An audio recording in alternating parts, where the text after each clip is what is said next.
Hi guys, Dave here with you. Thanks for joining me today. I really do appreciate it. Hey, if you haven't subscribed yet, please do. Give us a like, a share, a comment. All those things really help us out a lot. Well, I don't know about you guys, but I like beef jerky. I like beef jerky so much, I started making my own. Now, I've had several recipes and several dehydrators that I've used in the past, but I found one that I like the best, and I wanted to share that with you. And I also want to share my favorite recipe with you. Let's get cooking. So this is the PRESTO DEHYDRO ELECTRIC Food Dehydrator. Can we all say that together? Dehydro. Sounds like the name of a Decepticon from Transformers. I went out and bought this one. It's not something that I'm demonstrating for Presto. I'm not getting paid to do this. I didn't get it for free. I've just, like I say, I've had several dehydrators in the past, and I really like the way this one works, cleans, stores good, it's quick. This is the best one I've found. So if you liked what you see today, I will leave a link in the description in case you want to pick one up. A couple of things I like about this dehydrator. Three main things. Number one, it works really good. It doesn't take up a lot of space, especially when it's being stored, because these removable trays, this is the storage form, and it's only about that thick. Plus, it comes with 4 trays, but you can buy extras and expand this to where you've got up to 8 trays. Another thing I like about it is that it cleans really well. Basically, it's just a lid, and it's got these trays that go like this. Now, these trays, there's a couple with handles and there's a couple that don't have handles.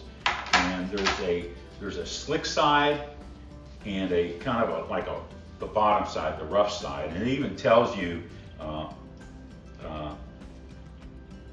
food side. It even says food side on it.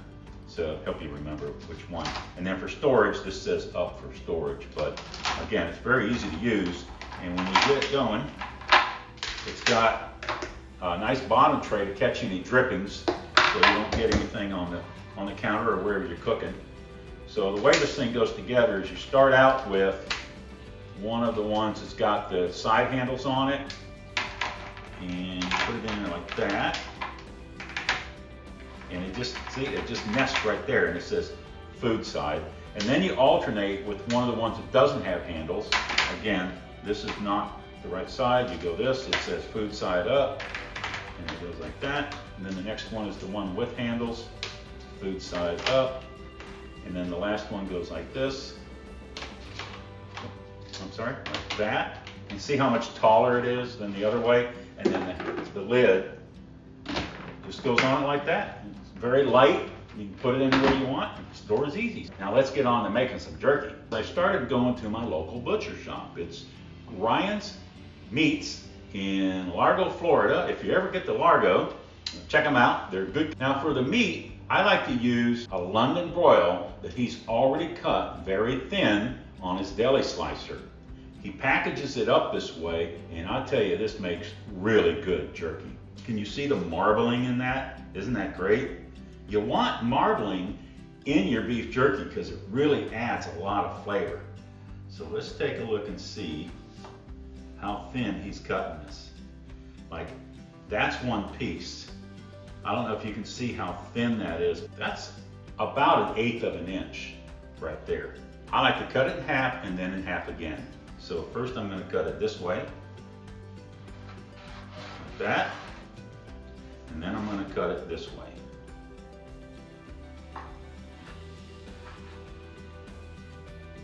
There.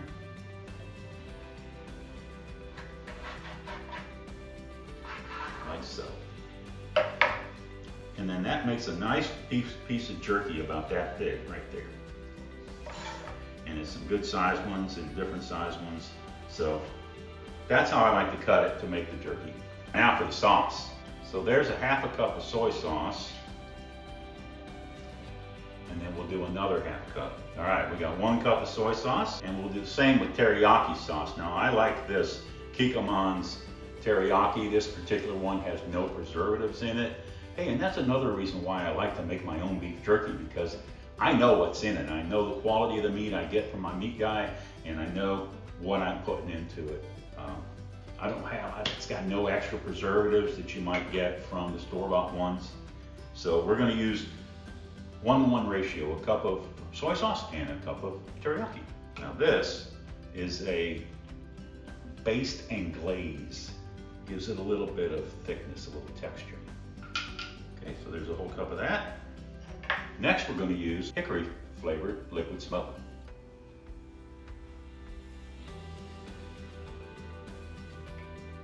Worcestershire sauce. I like to use some sriracha in it. I've got all these good Asian flavors going, and the sriracha, if you don't use too much, it puts a nice little spicy kick in the background flavor, because the teriyaki's got a little sweetness to it. The soy sauce obviously has got saltiness to it. You're going to have the smoke flavor to give it a salty, sweet, smoky flavor. Now let's add that offsetting flavor of a little bit of heat. You know how that spicy hot flavor is really good sometimes? Spicy sweet flavor is good sometimes. That's what this does for it. So let's add some sriracha. Now you can put any other sauce in there that you want. So that's a heaping third cup. Sorry guys, these are eighth cups, not thirds. Or you know what else you can do? Pour however much you want. Make your own recipe. Okay, let's give that a nice stir. So we start by taking a piece, and we're just going to throw some pieces down in there, like so. Now as you can see, you get some pieces that kind of are folded over or real small. That's okay, the small ones are just as tasty. Take them like that, and you just kind of push them down in there and let them get all that good flavor on them. You gotta be careful, because when it's this thin, it does want to fold over on itself. So you just kind of gotta make sure you're peeling off one. Yeah, see, there's a small piece from a corner, but some of those little small pieces are kind of fun to eat too.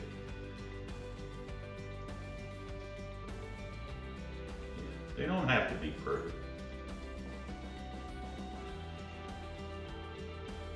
Okay, we got it all in there. Now I'm going to just kind of move it around and make sure that good sauce marinade is all over everything. And all right, I'm going to put some foil over this, stick it in the fridge, let it marinate for a couple of hours, and come back and start making some good jerky. That's been marinating for a couple of hours. Well, let's make some jerky. So we're going to start out by just taking these pieces and laying them out. Trying to avoid any pieces that kind of lay over on themselves. Like so. And of course, if you want a different size piece, that's up to you. This is just the way I like to do it. Now, I do also want to say that I cook these to the doneness that I like. That also means that I like to refrigerate them afterwards. I don't know how done they are, it's just the doneness I like. So if you're gonna follow my instructions here, I recommend that when you've made these whether you portion them out or you stick them in one big bag, I really recommend that for the most part, just keep them refrigerated. Okay, tray number one. Now I started with the tray with the handles, so the next tray I use will be one that doesn't have the handles on it, and it says food side right there. So that just goes right on there like that. And you just keep going.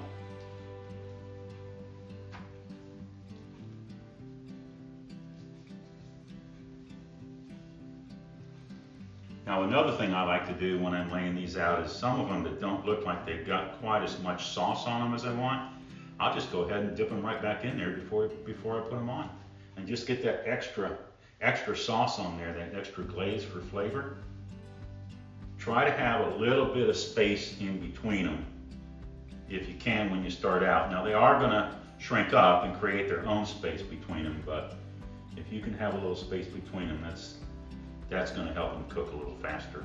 Now I'm gonna plug it in here just to show you how it sounds, because this is where I've got the cameras, but I will tell you that I'm gonna take it outside and put it on the back deck and let it run for a few hours.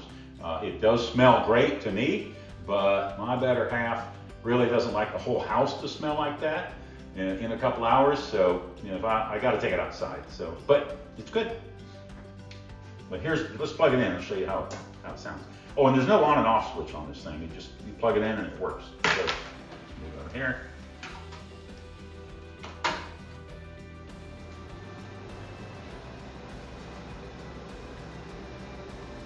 It's not very loud, which is great. This thing is simple, plug and play, and it's great.